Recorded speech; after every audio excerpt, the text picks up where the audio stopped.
ఆర్టిస్టుల కాలనీ నాటిక. కథ శ్రీ ఎన్ఎస్ శ్రీనివాసన్. మాటలు శ్రీ కురుమళ్ళి వెంకట్రావు.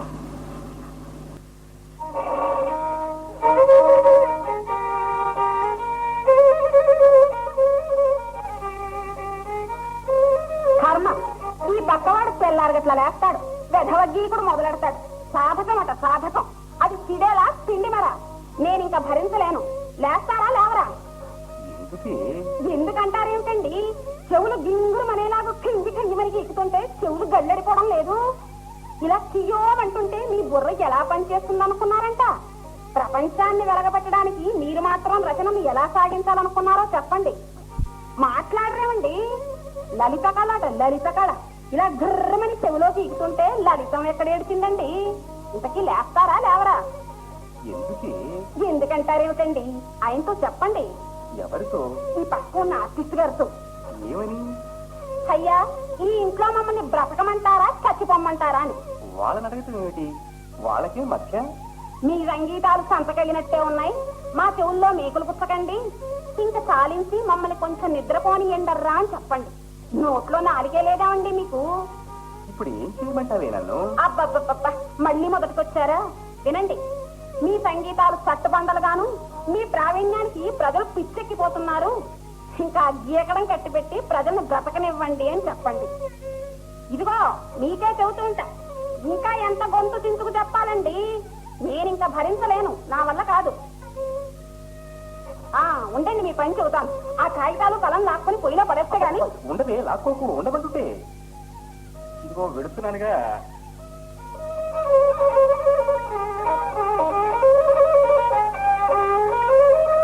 ఓహో, కవిగారే స్వయంగా దయచేశారే. ఊరకరారు మహానుభావులని దయచేయండి దయచేయండి. ఇవాళ తమ రాక వల్ల మా గృహం పావనమైంది. అంతా సుఖంగా ఉన్నారు కదా? సుఖంగానే ఉన్నాం అనుకోండి. మంచిది మంచిది, సంతోషం. వేరే చెప్పాలా? మనం ఆర్టిస్టులందరం ఒకే చోట ఉండటం ఎంత ఆనందంగా ఉందండి. ఏమిటి, తమను ఏమన్నా కొత్త రచనలు సాగించేస్తూ ఉండాలి. ఎందుకు రాయరండి ఇక్కడ ఇంత అనుకూలంగా ఉంటేను? అనుకూలం అంటే అమ్మాయి, ఇదిగో కవి గారు వచ్చారు. మంచి కాఫీ త్వరగా తీసుకురావాలి. చూశారు, అప్పటికీ ఇప్పటికీ సంగీతంలో ఎంత మార్పు వచ్చిందో గమనిస్తూనే ఉన్నారు కదా. చిత్తగించారు. వైలిన్ ఉందే, అది మహా గొప్ప యంత్రం కదండి. కావచ్చుననుకోండి, ఈ మధ్య మీరు వింటూ ఉండాలి. వైలిన్ మీద గొప్ప ప్రయోగాలు చేస్తున్నాను. ఏమిటి వినకే? వైలిన్ మీద ఎన్ని తమాషాలు చేయొచ్చు అనుకున్నారండి. గోవిందస్వామి పిల్లి అని ఎరుగుతురు కదా. నాయుడు గారిని తెలియని వారు ఉంటారా? చౌడయ్య సంగతి వేరే చెప్పాలా? ఈ ముగ్గురిని ముడిపెట్టి గోవిందస్వామి పిల్లే సంగీత నవనీతాన్ని, నాయుడు గారి నాదసుధారసాన్ని, చౌడయ్య ఘాటునాదాన్ని కలిపి ఒక్క వింటులాగుతో 3 ఋతుల్ని మేళవించి సరికొత్త నాద ప్రక్రియ సాధించారు కవి గారు. మీరు వింటూనే ఉన్నారుగా. జంఝామారుతం, ప్రళయకాల మేఘగర్జన. మరి మీ విద్య మా ఆవిడకి సంతోషం కలిగజేస్తుందంటారు. మంచిది మంచిది. ఎవరు? ఓహో, తమరా? ఎప్పుడు దయచేశారు స్వామి? నమస్కారం. రండి రండి. నమస్కారం నమస్కారం. వీరిది రామాపురం రంగయ్య నాయుడు గారు, మహాభక్తులు. వీరు కవి గారు. నమస్కారం అండి.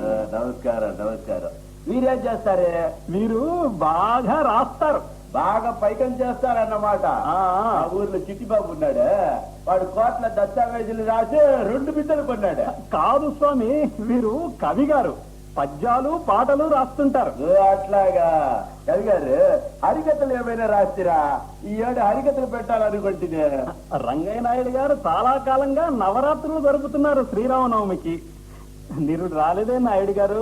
నిరుడు ఆ కౌన్సిలర్ ఉన్నాడు, ఉత్సవాలు నిలిపెట్టేసినాడు. మా నాయన ఫోటో పద్దిట్లో పెట్టిస్తే ఆ కౌన్సిలర్ గారు వచ్చి, ఇదేంటి మీ నాయన ఫోటో పెట్టిస్తే నువ్వు రామనామి చేస్తున్నావా మీ నాయన నామి చేస్తున్నావా అని అన్నాడు. అయ్యో, నాకు భలే కోపం వచ్చేసిందిలే. అలాగా?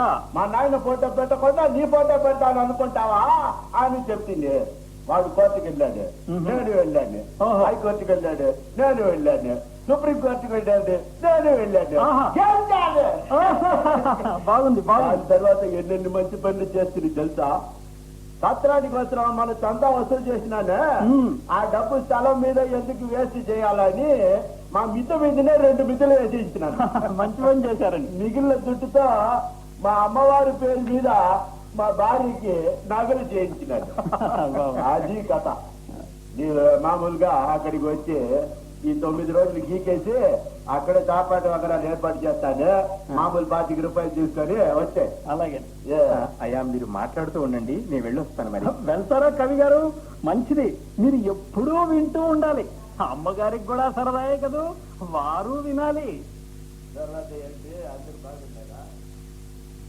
చూసారా, మీరు వెళ్ళి చెప్పడం ఏమిటి, ఆయన సిడేలు ఆపు చేయడం ఏమిటి? నేను చెప్పలేదు, మీరు చెబితే వారు వింటారని. అమ్మయ్యా, గొడవ వదిలింది.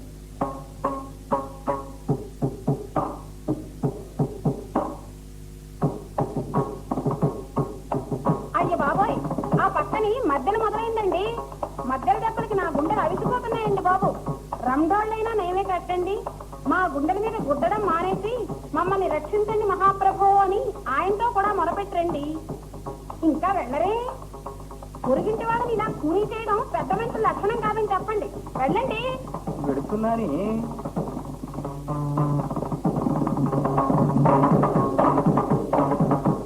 కవిగారా, దయచేయండి దయచేయండి. ఎన్నాళ్ళకు వచ్చారు మా ఇంటికి? మన కాలనీ అన్నిటికీ అనుకూలంగా ఉంది కదండి? ఉంది కానీ ఇప్పుడే ఒక కొత్త కల్పన మొదలుపెట్టాను. భజన పాటలకి మృదంగం ఎలా పరిగెడుతుంది అనుకున్నారు? నాట్లు మీట్లు కనిపెడుతున్నారా? సాపు అరసాపు గమనిస్తున్నారు కదా?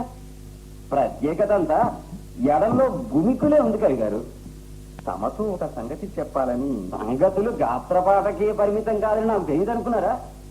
ముక్తాయిలో ఎన్ని కొత్త సంగతులైనా పలికించవచ్చు మృదంగం మీద. వింటున్నారుగా నా దెబ్బ? సరేననుకోండి. అప్పటిలాగా వాయించేవాడేటండి ఇప్పుడు. దక్షిణామూర్తి పిల్లి అన్నారు, మహానుభావుడు కదండి. అయ్యా, మీ వాయిద్యానికి ఎంతైనా మజా ఉంది కదా. ఉత్త డాబు బడాయి కాకపోతే ఆ కురుమేళ వెంకట్రావుకి ఏమవుతుందండి? 4 హంగుదారులను చేపట్టి తన డబ్బాతను వాయించుకుంటే సరే.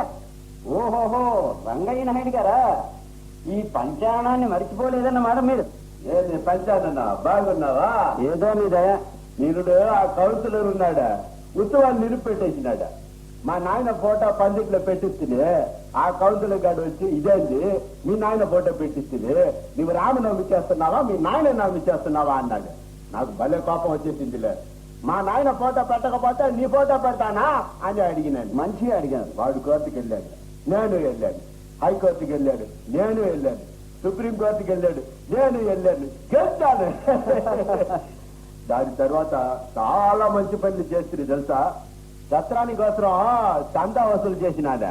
ఆ డబ్బు స్థలం మీద ఎందుకు వేస్ట్ చేయాలని మా మీదనే 2 మిద్దెలు వేసి ఇచ్చినాను. మంచి పని చేశారు. మిగిలిన దుడ్డుతో అమ్మవారి పేరు మీద మా భార్యకి నగలు చేయించినాను. అది కథ. నీవు మామూలుగా అక్కడికి వచ్చి ఈ 9 రోజులు దంచేసి అక్కడ చాపాటు వగరాలు ఏర్పాటు చేస్తాను. మామూలు 25 రూపాయలు తీసుకొని వచ్చాయి. ఏంది? సరే, మంచిది. అయ్యా మీరు మాట్లాడుతూ ఉండండి, నేను వెళ్ళొస్తాను. తర్వాత ఏంది చెప్పు. మీరు చెప్పలేదు కానీ చెబితే మీ మాట ఎందుకు వినరు? మీరు చెప్పారు, మధ్యలో ఆపు చేశాడు. వాళ్ళకి మాత్రం మర్యాదలు తెలియవు. ఈ శనిగాళ్ళు ఇద్దరు విరగడయ్యారంటే మళ్ళీ వీళ్ళు ప్రారంభించారేమిటండి? గుదుకు గంతులు వేస్తే మిద్దె విరిగి మీద పడేస్తండి. భరతనాట్యం అంటే గంతులు వేసి ఇల్లు పడగొట్టడం ఏంటండి? వీళ్ళ కాళ్ళు విరిగిపోను, వీళ్ళ పైపెక్కలకి పట్టుకోలేను.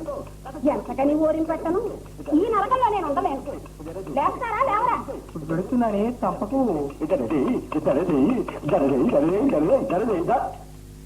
ఓహో, రండి రండి కవి గారు. అంతా కులాసాయేనా? మీకు పర్వాలేదండి, కింద పోషణలో ఉన్నారు. మాకు పైన నీళ్లు రావు, కిందికి వెళ్ళి మోసుకు రావాలి. ఇంతకు మీరు వచ్చిన పని ఏమిటో చెప్పారు కాదు. చూడండి. ఆహా, మీకు నాట్యంలో ఇంట్రెస్ట్ ఉందన్నమాట. ఈ కాలంలో చూడండి, భరతనాట్యాన్ని చాలా సులువు చేసేశారండి. ఈ తకదీయును చూడండి, దీన్ని ఎన్ని రకాలుగా వేయవచ్చో తెలుసా అండి? ఎడమ కాలం అలా తీసి ఇలా ఉంచి అలా మార్చి ఇలా వేస్తేనే మాకు తగదిమే అవుతుంది. ఈ కాలంలో వేస్తున్నారు దిమ్మెస వేసినట్టు. ఎలా ఒప్పుకోనండి? సాంప్రదాయంగా ఈ నాట్యాన్ని నేర్చుకున్నవాడిని, గురుకుల వాసం చేసిన వాడిని. అది కాదండి. అంటే మీకు ఈ టైప్స్ గురించి ఏమైనా అనుమానంగా ఉందా? ఈ కాలంలో అసలు భరతనాట్యం అంటానే అదే తప్పు. ఒక్కడే ఆడితే దాన్ని భరతనాట్యం అని ఎలా అంటారండి? ఇంతకీ ఇదంతా ఎందుకు చెప్పొచ్చానంటే, ఓహో రండి రండి రంగయ్య నాయుడు గారు, అరే మీరిద్దరు కూడా వచ్చారే. ఓహో నమస్కారం నమస్కారం. ఇక్కడ కవి గారు, వైలిన్ విద్వాంసులు, మృదంగ విద్వాంసులు, ఓహో మీరందరూ మా ఇంటికి వచ్చి మమ్మల్ని మా ఇంటిని పావనం చేశారు. అందరూ కూర్చోండి. రంగయ్య నాయుడు గారు చెప్పండి, ఏమిటి కబుర్లు? మీరందరూ బాగా మంచిగానే ఉన్నారే. అయితే మా కౌన్సిలర్ ఉన్నాడా, వాళ్ళంటి మంచి లేడు నిజంగా. వాడే పోయిన సంవత్సరం మా ఉత్సవాలు నిలిపెట్టేసినాడు. మా నాయన ఫోటో పందిట్లో పెట్టిస్తే ఆ కౌన్సిలర్ గారు వచ్చి, ఇదేంటి మీ నాయన ఫోటో పెట్టిస్తే నువ్వు రామనవమి చేస్తున్నావా మీ నాయన నవమి చేస్తున్నావా అని అడిగినాడే. నాకు భలే కోపం వచ్చేసింది. మా నాయన ఫోటో పెట్టకుండా నీ ఫోటో పెడతానని అనుకున్నావా అని చెప్తే, వాడు కోర్టుకి వెళ్ళాడు, నేను వెళ్ళాను. హైకోర్టుకి వెళ్ళాడు, నేను వెళ్ళాను. సుప్రీం కోర్టుకి వెళ్ళాడు, నేను వెళ్ళాను. చేశాను. దాని తర్వాత చాలా మంచి పనులు చేస్తుంది తెలుసా. దసరాని కోసం చందా వసూలు చేసినాడు. ఆ డబ్బు స్థలం మీద ఎందుకు వేసి చేయాలని మా మిద్దె మీదనే 2 మిద్దెలు వేయించినాడు. మిగిలిన దుడ్డుతో అమ్మవారి పేరు మీద మా భార్యకి నగలు చేయించారు. మీరు కూడా వీళ్ళతో పాటు అక్కడికి వచ్చేసి ఈ 9 రోజులు గెంతేసి అక్కడ కాపాటు అక్కడాలంతా ఏర్పాటు చేస్తాను. మామూలు 25 రూపాయలు తీసుకొని మీరు వచ్చేయండి. సరేనా? మీరు కూడా వస్తున్నారు కదా కవిగారే. మనం వెళ్దాం రండి, నాకు కూడా బండికి టైం అయింది, ఈయన తీసుకుని వెళ్తా. రండి మనం. నా పేరు రంగయ్య నాయుడు రామావరం.